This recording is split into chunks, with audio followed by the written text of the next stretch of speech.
everybody. This is Teen Title Talk with Erin and Courtney. This is the podcast where two librarians review two books every 2 weeks. And today we'll be talking about the books Agony House by Cherie Priest, illustrated by Tara O'Connor. And Toil and Trouble, which is edited by Jessica Spotswood and Tess Sharpe. It's 15 short. Before that, we have to connect with our teen self. So if you haven't listened to this before, we have a jar of questions in front of us that are going to ask us questions about our teen selves. We don't know what the questions are yet. We have some ideas because we've heard what could be in there.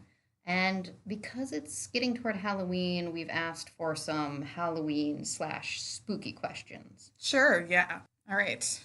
Did you ever have a paranormal experience? I do have one. That just slipped into my head. One, I was sitting in my room reading, and the window shade, it snapped. It might have already been down and only snapped up, but what is in my memory is that it flew down and then back up. Either way. Very creepy. Very creepy. I ran downstairs and I told my dad. Were you summoning anybody at the time? No, I was just reading a book. Okay. And then he had to come upstairs and tell whatever spirit it was to go away. Wow, he did that for you? Yeah. That was nice. Oh, yeah. He didn't just put it back up or whatever. I think I remember. Did he bring in sage? Jesus' name, we rebuke you or something like that. I think that's what you're supposed to say if there's a ghost. I'm sorry. Maybe that is. I shouldn't have laughed. Yeah, that's serious. So you need to be prepared. And the other one was just my spooky little sister, Casey. There's one in every family. Know. For a while, she had an imaginary friend, but it was creepy, right? Because she would be like, "Who's your imaginary friend?" And she'd say, "Boy, Boy." And she had this long backstory of Boy, Boy and how Boy got in an accident. Oh, geez. And stuff you didn't think that age kid would be making up. And so Boy would come around in the evening and sit at the end of her bed. And so we had to also rebuke Boy at some point. Did he leave? I think so, yeah. Wow, maybe he really was. Maybe a he spirit. came and flipped my. It was probably him. Yeah, little turd. Sent the shade up and down. Then it was gone. Oh, it would be great to be a ghost. Just cause hijinks. Yeah, I like that. But yeah, Casey was so. Not that I want to be a ghost anytime soon, but I'm just saying. How about yours? So while you were talking about that, it reminded me of this other story. So the first one was, I don't know if you guys have ever seen the movie White Noise. I can't even remember who's in it. Okay. I haven't seen it. It's about ghosts. But at the end of the movie, there's a special feature. There's a special feature where they tell you how to use white noise to get in contact with the other side. Yeah, I think I do know this. Okay. So the idea being that you turn on your TV to be fuzzy, or you turn on a station on the radio that doesn't come in, and then you record, because you can get free recording software. This is the one reason I ever downloaded Audacity in my early college days. I was 17, I think, at the time. To communicate with the beyond. To communicate with the beyond. So I downloaded Audacity. I recorded the white noise. And you record it for a while, and then you play it back in virtually any way you possibly can that perhaps you could hear something. So slowed down, sped up. And one of the things you have to say is that we're not here to harm you. Okay. Because, apparently ghosts are worried about that. Well, sure. They don't want you to rebuke them. Well, it happened. Yeah. They just want to be left alone. Oh, okay. Or for you to be nice to them. So you said that. I did. Is there a recording of this? I wish there was. I did. I was like, I mean you no harm. And I swear that one of them talked to me and said hi. No way. Do you have a recording of this? No, of course. I want to hear it. I was trying to show people in my dorm, but nobody believed me. They just all thought it sounded like fuzz. But I was like, no. Listen closer. This happened in the book that I had. So I'm glad you brought it up. Yes. So the other one, I was older. I was an adult, but I was traveling, and we stopped in a motel. Yeah. And as soon as we walked into the motel room, what? The coffee maker turned on. Like, it's like a Mr. Coffee. Oh, yeah. You have to turn it on yourself. It's not automatic. Oh, I was going to say it's probably time to go on at that I time. don't think, no. It was like 8 o'clock at night. Hmm. And the coffee maker turned on. Mm-hmm. And then I had turned the lights on and the lights went out. Gotcha. And I was like, oh my God, we need a new room. Yeah. Oh my God, we're going to die. Then the phone rang and there was nobody on the Courtney, other this line. sounds like electrical malfunctioning. I know I'm the naysayer. This was actually only like 2.5 years ago. And I Still freaked out. didn't think I was going to hotel is survive this? the night. Which hotel is this? You didn't sleep all night. I didn't. And it was awful. The sofa was broken. That's not Why haunted. were you on the sofa? I wasn't. I'm just saying it was I broken. was like, Where more to this it was? story. Where was it? It was in New York State. Upstate New York. A Super 8 no. Like on the lake. this sounds sketchy It from start to was. finish. It didn't even have like a real front door. It just had like a regular door. It was like It was a motel. It was like in a multi-level building, but it like only had like an emergency exit God. door as its front door. It was so scary. That sounds really creepy. Yeah. Anyway, so sorry. I'm inclined to think that Something out there. it's all real. Oh yeah. Well, you should listen to the Spooked podcast. I already told you that. That I is know. the best podcast. I know. I will. Okay. Anyway. All right. Next question. I'm digging in. Oh my gosh, that's just the first question. Yeah. Sorry. Sorry. Yep. Did you ever get pranked or prank someone else on Halloween? I don't think I did. I was Not much of a prankster. Not much of a prankster. I went trick-or-treating usually on Halloween. Mm-hmm. And one year we went with, I think, like my cousin. And he got so scared because these, like, high school kids were meanly scaring kids and stuff. What? Yeah, I don't know. So, no, I wasn't a pranker. Were you? Did you TP people's houses and stuff? No, I don't think so. I don't think I ever. I do have some recollection There of was that a now flash that you mention in your it. eyes just I know. then. I kind of do remember preparing for something like that. Oh no, I did. I think I did TP somebody's house or their tree. Maybe it was just their tree. Anyway, let's forget about that for now. Sure. Let's talk about the time I got pranked because it's nicer.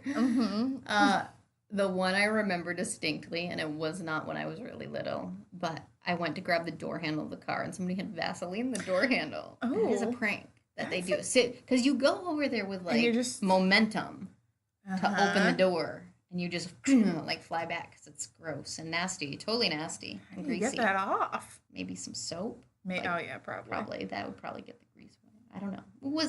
Could have been worse. Harmless Pretty harmless. Good one. I kind of want to do that to somebody now. No, I don't know. Well, That's what if funny. they fall down and crack their head on the sidewalk? Oh, geez. I guess I hadn't thought of it that way, but I'm, like, imagining someone just comically, like... Yeah, like on a banana landing peel, on their butt. Right. That's kind of what it is. And you hiding in a bush being like... You should try it. Oh, I might give it a whirl, but if I get caught, if somebody If does I find smash you in their the dairy heads. parking lot, the municipal lot, just Vaselining everybody's doors, I'm Uh-huh. calling it in. You're calling it in? I'll help you. Thank you. I knew you would. All right. What was your favorite scary movie? Actually, my friends and I had Friday night scary movie nights. Sweet. So we had this movie All year? store. Yeah. It wasn't just a Halloween thing. Nice. We had this like a local, it was not a Blockbuster. It was just like a local Video store. Video Yeah, place. the video store. Yeah. Sure. Called State Line Video. Love it. May it rest in peace. It was lovely. And they had everything arranged. Well, half of the store was arranged by genre, and the other half was arranged by person in the movie. Mm-hmm. This That's made it weird. very hard to find movies, but it didn't matter because you weren't there to find a specific movie. You were there to just happen upon something. Right. So we watched things like Hellraiser and... Jeepers Creepers. I don't know if I was there that night, but I think they did watch Jeepers Creepers and like some older stuff. But my favorite one was a movie called Monkey Shines. I have never heard of it. What's it about? Actually, Liz has. Of course she has. It's about... Liz knows every movie. I know. It's about a guy who gets into... Well, he gets hit by a truck. Oh. While he's out jogging with bricks in his backpack. Because he's very beefing up. healthy. Okay, yes. And he goes flying into the air and breaks his back and becomes a quadriplegic. Dang. Yes, this is bad for his life. But he gets Yeah. a monkey Okay. to help him with things. So it turns out the monkey's evil. Oh It's my an God, evil what? monkey. It's like Misery, but with a monkey in control. Yeah, so the monkey like ends up doing things. Well, I can't even. I can't even do it justice. But like, it's a little. I don't know how to pronounce it. Like a capuchin monkey. Okay. And it like at first you're like, oh, look at that little monkey, it's doing stuff. But then it does like takes this like butcher knife and it starts like chopping and glaring and creepily. Mm-hmm. Yeah. Is it a butcher knife? Oh no, I think it's when he's getting his face shaved by his girlfriend. There's also a love story. Mm-hmm. She's the monkey trainer. Okay, got it. Anyway, I think he finds the razor and he like cuts just a little nick. So he's warning. Not. Does he? Do they all die? The monkey's a girl monkey, and like maybe is in love with him, but also maybe acting on his just like more animal/base instincts. Whoa! There's fires. There's murder. Wow! And this little monkey gets around. I'm gonna watch this. I'm gonna order it up and give it a watch. Yeah. Anyway, sounds amazing. How about you? Well, easily probably favorite scary movie would be Silence. That's a good one. It's a scary one. That one's actually a legitimately good movie. And also, I like the character development. But one that I'm thinking of that was spooky because of the situation, Event Horizon. Did you ever watch this one? Okay. They were in space and some terrible thing happened on this ship. But you don't know what it is exactly. I'm very vaguely remembering it. I was at a slumber party. We were watching it. It was the final movie we were watching in the Blue Room. This is Sam's house. And everybody had fallen asleep, except for me, who was still watching this terrifying movie called Event Horizon. And then, I think it was Megan Maynard, who had long blonde hair, like sat up straight. And she was in front of me. From sleep. And she was in the glow of the television, and on the screen was this creepy movie. And she said something. And then she fell back down. It terrified me. And I was just like, anybody see that? Did anybody see that? She was momentarily. I don't know. Under the spell. Probably she was just a regular sleepwalker or something, but it really freaked me out. Sleepwalking is freaky. Yes. And also her hair and the glow. Sleep-talking too. Yes. Agreed. Get out of here with that business. Tiny children sleep-talking are extremely terrifying because they're little voices. Except Tucker used to just do owl sounds. Ooh, ooh. So it was kind of adorable. That's cute. When he was learning that. But, yeah, otherwise really creepy. Oh, yeah, they say weird stuff. Oh, yeah. So. All right, so that wasn't that bad, actually. Back in time. Yeah. Ooh. Had a couple memories. All right, so in the theme, to go along with our Halloween theme, we read some spooky stuff. So what did you read, Courtney? I read a little synopsis. Toil and Trouble, 15 Tales of Women and Witchcraft, edited by Jessica Spotswood and Tess Sharpe. So that's pretty self-explanatory. It's very self-explanatory, but what's cool about it is that all of the stories, well, I mean, it says women and witchcraft, but pretty much all the stories are about teenage girls. Oh, cool. Either being witches or discovering certain things about sort of girl womanhood. Mm-hmm. So I don't know, it's kind of cool. A cool spin. Cool. That sounds great. Witchy stuff. Yeah, that sounds really And they're fun. all super different. All right. Well, I'll take a look at that one. I read Agony House, which is basically a book about a girl who goes to New Orleans with her family, and they bought a house to turn into like a B&B. And she finds a comic book in the wall, long lost comic book. And basically what happens is she starts to read it. And as she's reading it, certain events will kind of foreshadow bad happenings in the house. Ooh. And then she has to, figure out what's going on. Cool. So, yeah, it was interesting. That sounds familiar. A little bit familiar. What kind of is a familiar put my plot line? Yeah. Maybe? I guess I can't put my finger on it, but yeah. Yeah, I think it was it's kind of a familiar plotline with a twist. Mm-hmm. Cool. So I'm going to ask you a couple questions about yours first. Okay. So I know there was a bunch of different stories, but what was your favorite story and why did you like it? Did you have a favorite? I did. And my favorite, I'm getting to it right now, was actually, I don't know if this is because it speaks to my love of like historical fiction or just Salem witchiness in general, and also Puritans being their puritanical selves. But the one that I think was my favorite is called Afterbirth, and it's by Andrea Kramer. Whoa, I do like Andrea Kramer. So what happens? So it takes place in New England in 1650, probably Massachusetts, where if you've taken American history, you probably know that there were some witch trials. Mm-hmm. Actually, I don't even think you have to take American history to know that happened. If you live in the world live today. In the world, there were witch trials in the 1600s. If you don't know about it, look it up. Yeah. Especially, I mean, there's some wild stories, man. But, so this one, though, is fiction. Okay. And it's about a midwife and her apprentice who help deliver a baby, but there's like another baby attached to it, but they like people think it's the devil because it's like weird and malformed and dead. No. But medically, it's probably just like a twin that probably died. Right. While it was still like growing and the other baby survived. Okay. But because it's the time of witchiness and everyone is like so afraid of whatever the unknown, they basically accuse the midwife of being a witch and doing it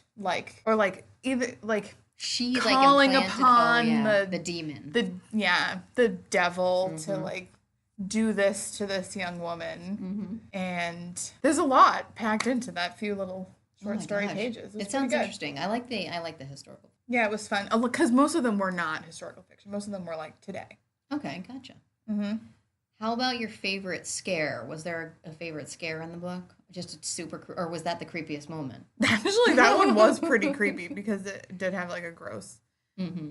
Fairly gross description. But there's another one. Most of them weren't really that scary. They were more like self-discovery. Oh, interesting. Okay. So it wasn't so spooky, even though it's witches and like a lot of times the witches were doing good things. Oh, cool. Healing, like midwifery, or actually being witches and still helping people, even though people hate them.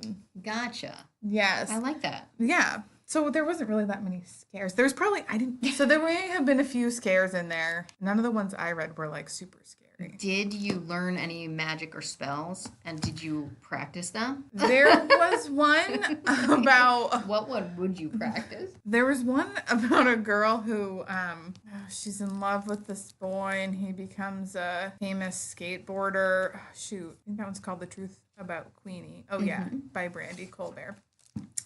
She does perform a spell. She needs like a lock of hair. Sure. You always do. Piece of clothing. Right. And then she is a young witch at the time, and she doesn't even know she's a witch. She just finds a spell book in her grandmother's house. Okay. And she's like, and this girl had been really mean to her friend. So she was like, I'm just going to cast like a spell to make her weaker, but it turned out that this girl had like a congenital heart defect, so it killed her. Right. So it also makes you think about like, all right, so unintended consequences. That backfired. Didn't mean to kill her. Yikes. That was an accident. So you didn't practice that one. I didn't practice that one, but I would be afraid. I guess my point is I would be afraid to practice any, because what if I didn't understand my powers? No kidding. Which character would you like to have to a Halloween party? Oh, actually, Tess Sharpe. Augie. Yeah, that's the one I would want her to come. So, The Heart in Her Hands by Tess Sharpe is a short story about sort of defying your family and fate in order to do what you feel like is right. So in this story, there's a lot of things going on, but one of the things that happens is when you turn a certain age, it seems like, you get like a brand on you from the like overlords spirit. I guess gotcha. Sort of like the feminine, one of the like female spirits. I guess. Gotcha. And this mark on you are the words that your soulmate will say to you. So as soon as it's said to you, you know that person is like. Do those disappear? at that point, I or do they don't stay on you know. forever? I'm not sure because they're dumb, like kind of dumb. Oh, Like okay. this one's like Bet, huh? Not Betty. Like, would you want that tattooed on you forever? No. Probably not. So 100% hopefully they no. hopefully Tess Sharpe. Do they fade away? I don't know. Tell us. But the important thing is, so this girl who this happens to, she meets this kid who says this to her, and she's like, "Oh no, but you're not really my soulmate, even though Yeah, peace out. the I'm fates not are telling me interested. that it is because I'm really in love with my best friend, Augie, and Oh. Augie is the one that I would invite to my Halloween party because she is an amazing like kitchen witch." Yes. And she uses a frying pan as her like magic wand. I love it. And Seems kind of heavy and unwieldy, but sure. she wields it masterfully Wow.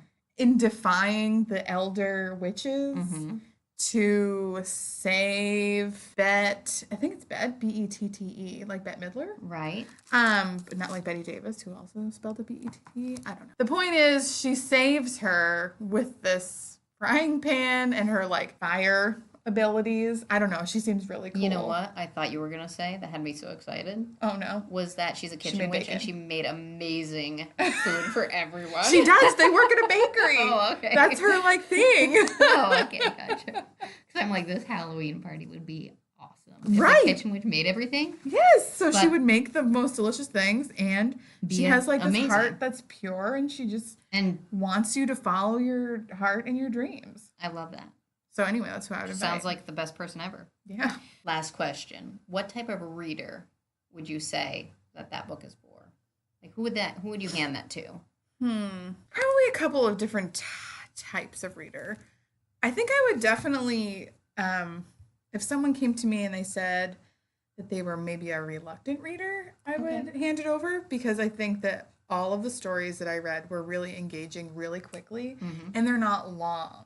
So in this book of, I don't know, it's probably got 350 pages or something. 400 pages. So it seems long, but like because it's 15 short stories, it's really not. It's very accessible. And all the stories are really engaging and fun. Cool. Yeah. So, I mean. And I feel like there's less pressure to complete it if Yes. you're reading short stories. I mean, that's just accurate, right? Even though I want them to finish the whole thing, but Right, but like there's not as much stress. yeah, they get a cohesive couple stories and they might be intrigued to read more. If not, Right. they still have something they got from it because it's a beginning, middle, and an end in the small amounts. But I would also give it to somebody who, basically any teen girl for sure, who's feeling like a misfit or someone who just feels like nobody gets them or or that they are special in some way but that nobody really appreciates them. Okay, I like that. Cool. Yeah. All right. Sounds like a winner. Yeah, I was really happy and pleased with it. I don't read short stories very often. I don't either. But I should do it more often. Yeah, and Jessica Spotswood is a good editor. She has several collections that are really interesting. So, Well, I'll have to look those up. alrighty. All right, so let's head to your book. Agony House. The cover is cool. It is, right? Yes. So I agree. My first question for you is that I seem to recall art being a big part of the book because it's like got the graphic novel or the comic book in it.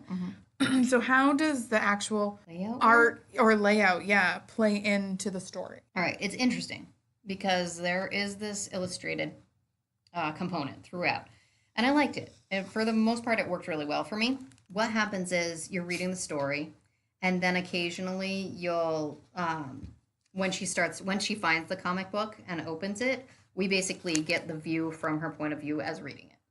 So that's where it comes in. And it's interesting. At first, I thought it was going to be, okay, we have this many chapters, and then we jump into the comic book for a couple chapters, but it's very different. It's basically just like every time she looks at the comic book, whether it's halfway through a scene or its own chapter, it will, it just appears. So there's not really a specific structure to when you see it. I loved the artwork. I thought that the comic book component works really well, and I always love a little bit of illustration in books because it just makes it like, oh, I'm reading so quickly, because you zip through those parts and it breaks it up a little bit. And we were talking about reluctant readers for that book, but this book as well, because you're reading along, you've got these heavy components of just prose, and then you get to this blue section, and you're like, oh, okay, a couple panels of art. Mm-hmm. And yeah, it's really neat. Cool. You're open to one page right now. That looks like Spooky, right? Spooky. A man like is drowning coming through the floor. He's going through the porch floor right there. Yeah. Mm-hmm. It's very striking because it's not very colorful, but it has a lot of shading. I think they called that paint blue. Oh, I'm not sure. Cool. So in our library, sometimes we put stickers on the binding to sort of tell you if it's graphic novel. Thematically what would be involved. I see this one does not have the horror or thriller sticker on it. Right. Do you feel like it would fall under either of those categories? Or does it defy those categories? That's a great question, because I just have like 3 different things pop into my head. One is that sometimes just those stickers don't end up on them because it's not clear in the cataloging. Sure. No, yeah, definitely. No, I'm not blaming anybody. I'm just curious if maybe it doesn't fall under that, and maybe it's like just something totally. You know what I would put it under, which is what the catalog. I'm looking at the cataloging as well. Yes. I know. Sorry. It's a haunted house book, so it could be horror, but I feel like it's very. It's like a young horror novel. It feels more like young YA or middle grade. Okay. Upper middle grade. Sure. It's in that age range. And it's a good little haunted house story. Cool. Yeah. All right. So that rolls right into my third question, which is, who would you recommend this book to? I would definitely recommend it to middle graders who like a little spooky story. Mm-hmm. Or maybe I should have said to whom. Anybody who likes Thornhill. It's also a house one. Anybody who likes spooky stories like Goosebumps and they want something harder and more more complex. Mm-hmm. Her story is more complex. There's just more meat to it. The characters are more defined. The backstory is fleshed out. So if people are really like spooky stories, but they're sick of those, serial ones that are just really fast and formulaic, this would be a great step up for them. Awesome. And anyone who just loves anything that's illustrated. Mm. This has that too, or loves comics or comic history. Mm-hmm. It has that element to it. Ooh, so. That's fun. Who is your favorite, or who was the most memorable character? I want to say Terry, and I liked the characters, I did. But usually my favorite character is the main character. Mm-hmm. And this time... By design, probably. By design, maybe, but this one I just had a hard time being deeply invested in, and I don't know why. It wasn't like so who's Terry? Terry's the guy with the ghost gear. He's got like the equipment, and he comes in and he's looking for the ghost, and he right away believes in it. He brings a recorder. In my mind, he looks like Egon from Ghostbusters. Does he? No, he's not exactly the same. But he reminds me of what you were talking about earlier. He's the one with the equipment that he goes and he says, who's there, or what do you want, and the response we mean is on you there. no harm. Right? Yeah, sure. The response is something like, I keep what's mine. Ooh. And he plays it back. And so Terry, she along the way is like, oh, he's so ridiculous. But, he'd be the first one she would call if there was like something extremely weird happening in the house. And she does. At the big finale, she like texts Terry and she's like, something's going on. And he comes over and falls through the porch. It's part of the adventure. That sounds fun. I want to read it. It was fun, yeah. It's kind of ghosty, kind of haunty. That's fun. Mm-hmm. Do you think it would work as a movie? That's my fifth question. I think it could work as a movie. I think there's a lot of visual elements, and I think the characters are interesting, and it's pretty fast paced.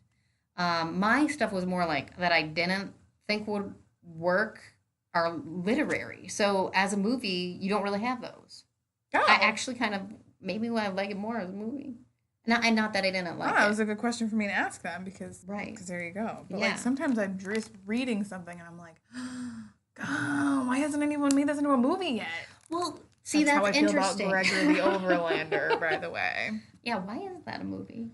She already has a platform. I know, I don't get it. Maybe she didn't sell the rights to it. Well, maybe there is so many. Well, it'd have to be like 100% CGI, but my gosh, it would be great. Animated. But yeah, I think it would work as a movie. It's fast paced, interesting characters. It's very quick on the plot. Like something is always happening. So it was stylistically things that I felt like didn't work, and I'm not gonna talk much about them and harp on them. But I wanted like the creepy feels, but I wasn't getting that from her style. Creep. Her writing wasn't to me evocative enough to like give me the spooky feel. it was very practical writing, which almost didn't work well for me with this story. So I think, you have cinematography, you can create that atmosphere in a whole different way. That's true. So that could probably work really well. Oh, cool. But can I say something that also irritated me Yes. that I thought you would care about? Do tell. She doesn't, right away she's like, okay, who's this guy who wrote the comic book? And what is the history of this house? Now, if you needed to know the history of your house, where is the first place you would go? Heck, you would go to the public library in your town. Right. She doesn't go there she doesn't go to a library, which is the university library, until page 196. And it's like 230 pages long. So right away I was like, just go to the library, get the obituary, find some mass history. Oh my gosh. I'm going to solve this case for you so fast. Well, right. Pages. So that's the problem. But you're talking like my library brain started being like, you find these documents over here and go to the town and find this. You're going to find all that. Go to like town hall or something. Anybody's mysterious death is going to be written up in an article in the newspaper. Oh, you're right. That'd be in the Dairy News. Shelby Woo that crap and like get yourself to the library and look on your microfilm. That's right. We got the microfilm reader right behind us right now. We do. So that was one of those little things that I was just like, could have solved this, but you don't want to solve it right away, obviously. No, I get it. So I suspended my disbelief, and I enjoyed it quite a lot. And there was a fun twist at the end. Ooh, so everybody loves a twist. Well, that's fun. All right, good. Well, thank you. All right, so what's up next? What are you gonna read next? Okay, so I'm gonna read The Poet X by Elizabeth Acevedo? Acevedo? I think so. Okay. Or Acevedo. I'm not sure. But however you say it, I'm reading it. I'm very excited. And it is a National Book Award finalist. Yeah, we're both reading those. Yes, because coming up, they're going to announce the winners. I don't remember if it's in November or December. It's in the cold months. I always remember that.